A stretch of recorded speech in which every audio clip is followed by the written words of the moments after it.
C'est fatigant, ça met une pression. Vous vous réveillez le matin, vous êtes belle. Quand on est moche, ça va, on s'en fout. Hein, bon. Quand on est belle le matin, je dis, bah, Et si, derrière 50 ans de rire, se cachait un mariage tout sauf parfait? Pourquoi Chantal là-dessous parle-t-elle aujourd'hui de qu'au-moins, de cauchemar? Et surtout, que s'est-il vraiment passé dans ces fameuses histoires de clubs échangistes qui ont poursuivi son couple pendant des décennies? Ce soir, elle brise enfin le silence. Entre disputes explosives, confessions inattendues et vérités longtemps repoussées, Chantal là-dessous révèle la face cachée d'un amour hors norme avec Michel Anceau. Après 50 ans, Chantal là-dessous admet enfin son mariage cauchemardesque avec Michel Anceau. Mais comment cette femme devenue icône du rire a-t-elle traversé tant d'ombres? Au sommet de sa carrière, Chantal là-dessous fascinait déjà la France entière par son audace et son énergie inépuisable. Mais au fond, que reste-t-il vraiment, après 50 ans, d'un amour que l'on croit connaître parce qu'il nous fait rire depuis des décennies? Qui est Chantal là-dessous, lorsque les projecteurs s'éteignent, lorsque la voix tonitruante qui amuse la France laisse place au silence d'une femme qui a tout traversé, des triomphes, aux blessures les plus intimes? Née à Roubaix, forgée très tôt par la rigueur, les pertes et les défis, Chantal n'a jamais été une femme fragile. Elle s'est construite comme on se bâtit une forteresse, en apprenant à encaisser, à se relever, à transformer les drames en énergie vitale.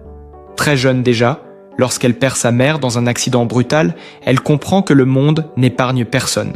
Elle découvre la solitude avant même de connaître la gloire, cette solitude qui reviendra parfois la frôler comme une ombre fidèle dans les moments les plus inattendus de sa vie de femme mariée. Et pourtant, qui aurait pu imaginer que cette jeune fille blessée deviendrait, quelques années plus tard, l'une des voix les plus singulières du rire français? Sur les plateaux télé, au théâtre, dans les salles combles où son humour dévastateur fait vibrer des générations entières, Chantal apparaît invincible. Derrière chaque réplique, derrière chaque éclat de rire qu'elle provoque, elle semble incarner la force brute, celle qui balaie les difficultés comme on chasse une rumeur. Mais la vérité est souvent plus subtile, plus fragile. Car même les femmes les plus drôles portent des zones d'ombre. Même celles qui font rire les autres chaque soir peuvent se retrouver, en rentrant chez elles, face à des questions qu'elles n'ont jamais osé poser à voix haute. C'est dans cette dualité que s'inscrit son histoire avec Michel Anceau, l'homme avec lequel elle partage sa vie depuis un demi-siècle. Un amour long, tumultueux, parsemé d'épreuves, de chamailleries mémorables et de réconciliations électriques, comme deux forces qui s'attirent autant qu'elles s'entrechoquent. Ensemble, ils ont traversé des moments drôles, parfois absurdes, parfois terriblement humains. Mais ce que Chantal révèle aujourd'hui, ce qu'elle admet enfin après 50 ans de mariage, dépasse la simple anecdote conjugale. Car derrière l'humour se cache un fil plus sensible, un fil qu'elle n'avait jamais tiré devant les caméras. Lors de son passage dans Les Enfants de la télé, ce fameux 7 décembre 2025, Chantal s'est laissée emporter par une sincérité rare. Elle a parlé de leur couple comme jamais auparavant, de cet amour solide mais heurté, de ces disputes si légendaires qu'elles en sont devenues presque comiques pour ceux qui les observent de l'extérieur. Mais pour elle, pour eux, chaque dispute portait en filigrane la même question. Comment continuer à se comprendre après tant d'années, lorsque les chemins intérieurs prennent parfois des directions opposées? Et puis il y a ce sujet qui revient toujours, cette rumeur qui a collé au couple comme une étiquette qu'ils n'avaient jamais vraiment choisie, les fameux clubs échangistes. Une phrase lancée un soir, une plaisanterie mal comprise, une confidence amplifiée. Et voilà que Chantal se retrouve, encore aujourd'hui, à devoir préciser, redresser, remettre les choses à leur place. Mais pourquoi ce thème revient-il sans cesse? Pourquoi touche-t-il si profondément quelque chose en elle? Était-ce seulement une blague, ou bien le reflet d'une époque où l'on cherchait à tester ses limites, à sauver un amour abîmé par le quotidien, à retrouver une étincelle perdue? Elle ne le dit pas vraiment. Elle laisse planer un mystère. Et dans ce mystère se glisse une vérité plus silencieuse, celle d'une femme qui, malgré la force qu'elle affiche, a connu des moments de déchirement, d'incompréhension, d'épuisement émotionnel. Car 50 ans de mariage, ce n'est pas seulement le poids du temps. C'est aussi celui des renoncements, des pardons répétés, des nuits où l'on se demande si l'on est toujours la même personne que celle qu'on était le jour du oui. Oui, Chantal raconte que certains soirs, elle se sentait prise au piège d'une image qu'on attendait d'elle. La femme drôle, solide, qui prend tout à la légère. Mais derrière cette façade, il y avait parfois la sensation d'être seule dans un couple trop bruyant, trop exposé, trop commenté. Elle laisse entendre qu'elle a dû tenir bon, même dans les crises les plus sourdes, celles qui ne font pas rire. Car le public ne voit jamais les moments de silence lourd dans une cuisine, les regards qui ne se croisent plus, les mots qu'on ne prononce pas par peur qu'ils brisent dans quelque chose d'irréversible. Et pourtant, malgré tout, elle est restée, par instinct, par loyauté, par amour, peut-être aussi par cette forme d'obstination que seuls comprennent ceux qui ont vraiment aimé. Elle a porté leur couple comme on porte un fardeau précieux, lourd, parfois douloureux, mais impossible à s'abandonner. Dans chaque confidence, dans chaque phrase qu'elle laisse échapper aujourd'hui, on sent une femme qui a souffert, mais qui a choisi de transformer la souffrance en récit, en rire, en matière vivante. Alors pourquoi maintenant ?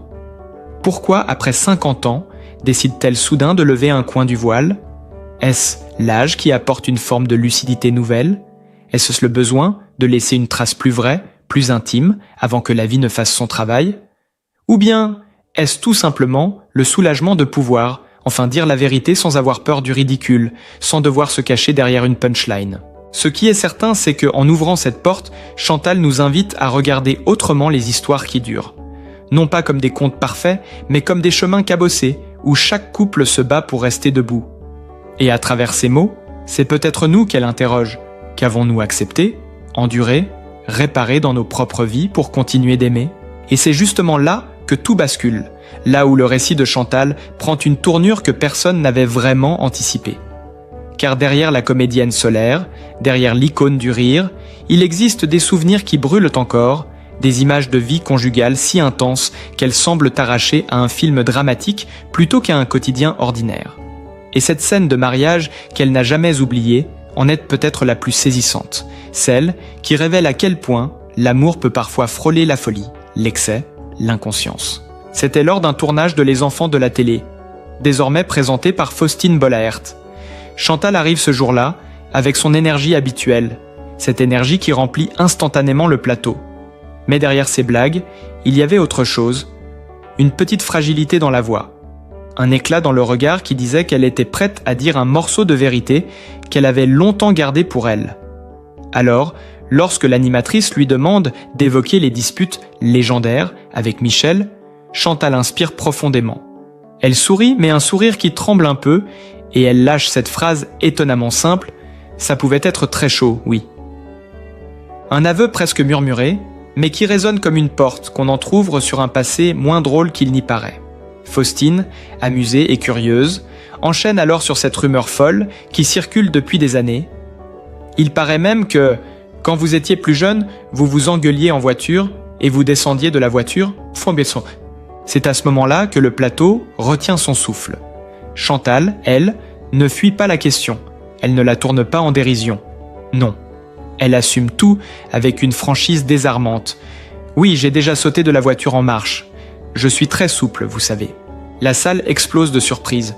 Faustine ouvre de grands yeux et tente d'imaginer la scène, presque incrédule. Genre comme dans les films, roulé-boulé et tout. Et Chantal, imperturbable, presque fière de cette audace folle, confirme sans hésitation. Bah bien sûr, vous attendez d'être dans un petit rond-point, une petite route de campagne, un petit fossé, et hop, vous sautez, caché dans le fossé. À cet instant précis, l'humour bascule dans autre chose. Les rires se mêlent à l'inquiétude, car derrière la plaisanterie, chacun comprend que cette scène n'est pas seulement drôle. Elle porte la marque d'une jeunesse tourmentée, d'une relation où l'amour et la colère s'entrechoquaient si fort que l'un et l'autre frôlaient parfois la démesure. On imagine Chantal, jeune femme brillante mais impulsive, ouvrière de sa propre liberté, prête à sauter en marche pour fuir une dispute trop violente, trop étroite, trop suffocante. Et cette image-là, cette silhouette cachée dans un fossé de campagne, raconte peut-être mieux que tout le reste la complexité de leur histoire. Un couple qui se déchire, mais qui se retrouve, qui éclate, mais qui se recolle, qui hurle, mais qui tient bon. Un couple qui, malgré les engueulades, malgré les excès, malgré les maladresses, refuse de se laisser tomber. Mais ce que Chantal avoue ensuite est encore plus poignant, car elle confie pour la première fois avec une gravité douce que l'idée de quitter Michel l'a traversée à plusieurs reprises. J'ai failli le quitter après 10 ans de mariage, tellement il était difficile à vivre, nerveux, désagréable. On a des caractères très forts, donc ça clash beaucoup. Mais ça ne dure pas. Ça ne dure pas, dit avec une simplicité presque fragile, enferme des années de lutte silencieuse, des heures de doute, des moments où elle a dû prendre sur elle pour ne pas claquer la porte. Elle raconte qu'à l'époque, elle se sentait étouffée, perdue entre son ascension professionnelle et un mari au tempérament brûlant. Elle se levait certains matins avec l'impression de marcher sur un fil, redoutant la moindre étincelle qui pourrait déclencher une nouvelle tempête. Et pourtant, elle est restée. Pas par faiblesse, pas par dépendance, mais parce qu'il y avait aussi dans ce chaos une intensité qui les liait profondément. Une forme de passion brute, indomptée, qui leur donnait l'impression d'être vivants, ensemble, même quand ils s'épuisaient l'un l'autre. C'est alors que l'autre sujet arrive, celui qui plane depuis des années, les clubs échangistes. Une plaisanterie lancée un peu trop vite, un malentendu amplifié, une rumeur qui a grandi toute seule. Chantal rit en parlant, mais ce rire est teinté de lassitude, comme si elle retrouvait là une blessure qui n'avait jamais totalement cicatrisé. Elle rappelle que jamais, ni elle ni Michel n'ont fréquenté ce type de lieu, malgré les fantasmes qu'on aime projeter sur les couples qui durent trop longtemps. Pourquoi cela fait-il encore parler alors ? Peut-être parce que ce sujet effleure un tabou, celui des limites du couple, de l'intimité, de ce que l'on accepte de livrer aux autres. Peut-être aussi parce que cette rumeur dit quelque chose de plus profond. Qu'un couple peut être durable, solide, aimant, tout en ayant connu des zones de turbulence qui paraissent inimaginables de l'extérieur. Et lorsque Chantal aborde cela, quelque chose change dans sa voix. On sent qu'elle reprend le contrôle de son récit. Elle remet de l'ordre dans ce qui a été déformé. Elle dit ce qu'elle veut garder, ce qu'elle veut montrer. On perçoit la femme qui, après 50 ans d'amour cabossé, a décidé de choisir sa vérité, même si elle surprend, même si elle dérange, même si elle remet en lumière des souvenirs qu'elle aurait préféré oublier. Dans cette confession, il y a une autre révélation, plus intime encore, celle de ses propres métamorphoses. Elle raconte comment ces disputes, ces crises, ces années de tension ont fini par la transformer. Comment elle a appris à se protéger, à poser des limites, à cesser d'endosser seule la responsabilité d'un couple qui tanguait trop souvent. Elle explique qu'elle a compris, au fil des années, que l'humour ne suffit pas à sauver une relation. Qu'il y a des soirs où l'on peut faire rire des milliers de gens et rentrer chez soi avec le cœur lourd. Mais elle dit aussi, avec une douceur inattendue, qu'elle a découvert la force d'un amour qui n'abandonne pas. Un amour qui grandit dans la tourmente, qui se réinvente après chaque orage, qui apprend à devenir plus tendre quand les années s'accumulent. On est encore ensemble, dit-elle, presque étonnée. Et dans cette phrase, il y a toute la beauté d'une résistance silencieuse. 50 ans plus tard, malgré les fossés où elle a sauté, malgré les larmes, malgré les mots qui ont dépassé la pensée, malgré les rumeurs et les caricatures, Chantal et Michel sont toujours là. Un couple atypique, imparfait, intensément vivant. Un couple qui ne ressemble pas au conte de fées, qu'on imagine, mais qui dit quelque chose de profondément humain. L'amour n'est pas ce qu'on montre, c'est ce qu'on traverse. Mais au fond, pourquoi cette histoire de clubs échangistes a-t-elle pris une telle ampleur ? Pourquoi cette rumeur, parmi tant d'autres, a-t-elle tellement collé à la peau du couple là-dessous en solte ? Peut-être parce qu'elle ouvrait une porte commode vers le fantasme collectif, un récit facile sur un duo qui, depuis toujours, dérange par sa liberté, son franc-parler et son refus d'entrer dans les cases. Pourtant, derrière ce brouhaha médiatique, il n'y a qu'une vérité simple, presque banale, que Chantal a longtemps souhaité rétablir avec calme, humour et une pointe de lassitude. Lors d'une interview accordée à Téléstar, elle pose enfin les mots que tout le monde attendait. « Je suis avec le même homme depuis 47 ans, je ne fréquente pas les clubs échangistes, j'aimais bien faire la fête, aller danser dans les nightclubs. Mais mon mari ne veut plus m'accompagner, et comme il n'aime pas que je sorte seul, tout est là. Une phrase, quelques lignes, et soudain, la rumeur s'effondre d'elle-même. Pas de secret sulfureux, pas de double vie spectaculaire, juste l'histoire très simple d'une femme joyeuse qui aimait danser, mais qui voyait son mari devenir plus casanier avec les années. Et derrière cette confession, on devine presque un sourire tendre, celui d'une femme qui a longtemps adapté son rythme au sien, parfois à contre-cœur, parfois avec résignation, mais toujours avec ce mélange d'amour et d'ironie qui caractérise leur couple. Loin du scandale imaginé par certains, c'est plutôt la nostalgie d'une jeunesse partagée qu'elle exprime. Ces soirées où ils sortaient ensemble, insouciants, portés par l'envie de croquer la vie. Puis, les années ont passé. Michel s'est apaisé, peut-être un peu refermé, tandis qu'elle, malgré sa carrière éclatante et ses obligations, n'a jamais perdu cette pulsion de vie, cette énergie qu'elle porte depuis l'enfance comme un étendard contre toutes les épreuves. Et pourtant, elle ne lui en veut pas. Au contraire, ce qu'elle raconte avec une douceur désarmante, c'est la manière dont elle a appris à accepter que les chemins intérieurs d'un couple ne se développent pas toujours au même rythme. Elle dit cela sans amertume, sans reproche. Parce qu'au fil des années, Chantal a compris une vérité qui transforme toutes les unions durables. Aimer, ce n'est pas exiger que l'autre change. C'est parfois apprendre à modifier sa propre danse pour que les deux puissent continuer d'avancer ensemble. Mais dans cette histoire de rumeurs démenties se cache quelque chose de plus profond, quelque chose d'essentiel. Car si Chantal tient tant à clarifier ce point, ce n'est pas par obsession de contrôler son image, c'est pour rétablir une forme de dignité, non pas pour elle seule, mais pour leur couple. Elle veut que les gens comprennent que, malgré les disputes, malgré les fossés où elle a sauté, malgré les excès et les tempêtes, il n'a jamais été question d'aller chercher ailleurs ce qu'ils n'arrivaient pas à réparer ensemble. Leur fidélité n'est pas une pause morale, mais une manière d'être au monde, une constance, une ligne de force, un pacte silencieux scellé par 50 ans de complicité cabossée. Aujourd'hui encore, elle affirme aimer Michel, comme au premier jour. Ce sont ces mots, simples, directs. Michel, je t'aime. Une phrase prononcée récemment dans 50 Meet Me Inside, sans artifice, sans effort, presque dans un souffle. Et ce souffle dit tout.